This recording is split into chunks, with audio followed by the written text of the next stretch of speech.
బాలు, మీనాలు రాత్రిపూట అంతా నిద్రపోయాక ఆరుబయట కూర్చుని మాట్లాడుకుంటూ ఉంటారు. బామ్మీ ఎందుకో మనల్ని దూరంగా ఉంచాలనుకుంటోంది. అందరినీ విడదీయాలి కాని మనల్ని మాత్రమే ఎందుకు? ఇలా ఎందుకు చేస్తుందబ్బా బామ్మ? అంటాడు బాలు మీనాతో. వెంటనే మీనా, ఇప్పుడు బామ్మ లేదుగా అంటుంది కొంటెగా. మీనా, ఇప్పుడు బామ్మ లేదుగా అనగానే, అమ్మ దొంగ అంటూనే లటుక్కున్న మీనా చేయి పట్టుకుని లాగి మీనాని, బాలు తన మంచం మీద కూర్చోబెట్టుకుంటాడు. వెంటనే మీనా, ఈ మంచం ఇద్దరికీ సరిపోదుగా అంటుంది. చాలీ చాలని జీతాలతోనే బతికేస్తుంది. చాలీ చాలని మంచానిదేముందిలే మీనా అంటాడు కూల్గా నవ్వుతూ. కానీ కష్టమేమో అంటుంది మీనా. అయితే ఓ పని చెయ్యి అంటాడు బాలు. ఏంటది అంటుంది మీనా. గోడ అవతల గొడ్లచావిడి ఉంది, వెళ్ళి అక్కడ పడుకో. సువాసనగా ఉంటుంది అంటాడు బాలు విసుగ్గా. వెంటనే మీనా అలిగినట్లు చూసి, నాకేం అవసరం, నేను వెళ్ళి అమ్మమ్మ రూంలో పడుకుంటాను అంటూ వెళ్ళబోతుంది కావాలనే. వెంటనే బాలు కంగారుగా మీనా చేయి పట్టుకుని లాగి, ఇక్కడ పడుకుంటే పైన ఆకాశం, కింద నేల, మధ్యలో మంచి గాలి, మనిద్దరి మధ్య అలకల అగ్ని, చివరి ఉక్కబోస్తే చెమట నీరు, పంచభూతాల సాక్షిగా భార్యభర్తలు కలిసి ఉండాలని ఈ ప్రకృతే చెబుతుంది అంటాడు. బాలు మాటలకు మీనా బిత్తరచూపులు చూస్తుంది. ఏంటి అలా చూస్తున్నావ్ అంటాడు బాలు.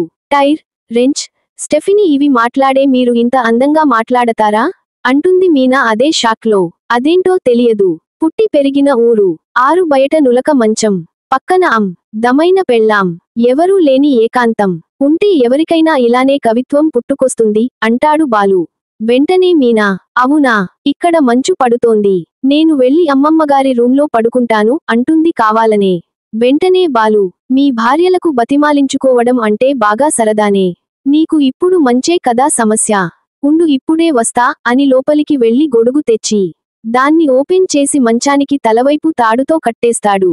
ఇప్పుడు చూడు మెడ దాకా దుప్పటి, తల పైన గొడుగు, ఇక మంచు ఎక్కడి నుంచి వస్తుంది అంటాడు బాలు కూల్గా. వెంటనే మీనా, మరి చీకటిగా ఉంది కదా అని మరో సాకు చెబుతుంది అక్కడ పడుకోవడానికి. వెంటనే బాలు సెల్ లైట్ ఆన్ చేసి గొడుగు లోపల అమర్చి, ఇక మాట్లాడకు పడుకో అంటాడు. ఇక ఆ రాత్రి అంతా రొమాంటిక్గా ఎంజాయ్ చేస్తారు ఆ భార్యభర్తలు.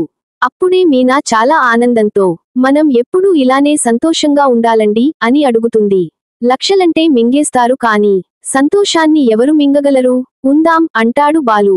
వెంటనే మీనా, ఏమండి నాకోసం ఓ పాట పాడండి అంటుంది ఆశగా. మీనా కోరడంతో బాలు, జామురాతిరి జాబిలమ్మ అని పాట కూడా అందుకుంటాడు. ఇక మరునాడు ఇంటి చుట్టుపక్కల ఆడవారంతా గొడుగులు పట్టుకుని వస్తారు. మా ఇంట్లోనూ మంచాలున్నాయి, గొడుగులు ఉన్నాయి కానీ నీలాంటి ఐడియా మాకు ఎవరికీ రాలేదు. నీ ఐడియా సూపర్. నిద్ర రాత్రి మీరు ఆరుబయట పడుకోవడం మేమంతా కిటికీల్లోంచి చూశాం బాలు. నువ్వు పాడిన పాట కూడా విన్నాం. అంతా బాగానే ఉంది కానీ అసలు గొడుగులోపలికి లైటింగ్ ఎలా వచ్చింది చెప్పు బాలు అంటారు గొడుగులు ఓపెన్ చేసి. చెప్పు బాలు అని వాళ్ళు రొమాంటిక్గా అడిగేసరికి మీనా తెగ సిగ్గుపడిపోతుంది. బాలు తలపట్టుకుంటాడు. చందమామలో సగం కోసి తెచ్చి గొడుగులోపల పెట్టాను అని బాలు వెటకారంగా సమాధానం చెప్పినా వాళ్ళు వదిలిపెట్టరు.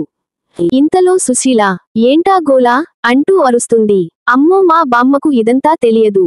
మీరు వెళ్ళిపోండి అంటాడు బాలు.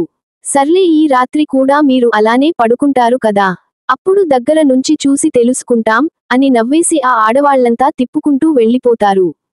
వాళ్ళు వెళ్ళగానే బాలుతో మీనా గొడవ పడుతుంది. చూశారా, మీరు చేసిన పనికి అంతా ఎలా మాట్లాడుకుంటున్నారో అంటుంది. మాట్లాడుకోని, మనల్ని చూసి అంతా నేర్చుకుంటారు కదా అంటాడు బాలు. పొండి అంటుంది మీనా సిగ్గుపడుతూ. అబ్బా ఛా, ఏంటి సిగ్గే, ఏది ఆ సిగ్గుతో మొగ్గలేసే నీ ముఖం చూపించు ఓసారి అంటాడు బాలు. వెంటనే మీనా, చీ పొండి అనేసి మీనా అక్కడి నుంచి వెళ్ళిపోతుంది. బాలు నవ్వుకుంటూ సరసం అనుకుంటాడు. మొత్తానికి బాలులో పొంగిపోతున్న ప్రేమ మీనా ఇరికించేస్తుంది, కామెడీని పండిస్తోంది. మరిన్ని వివరాలు తరువాయి భాగంలో చూద్దాం.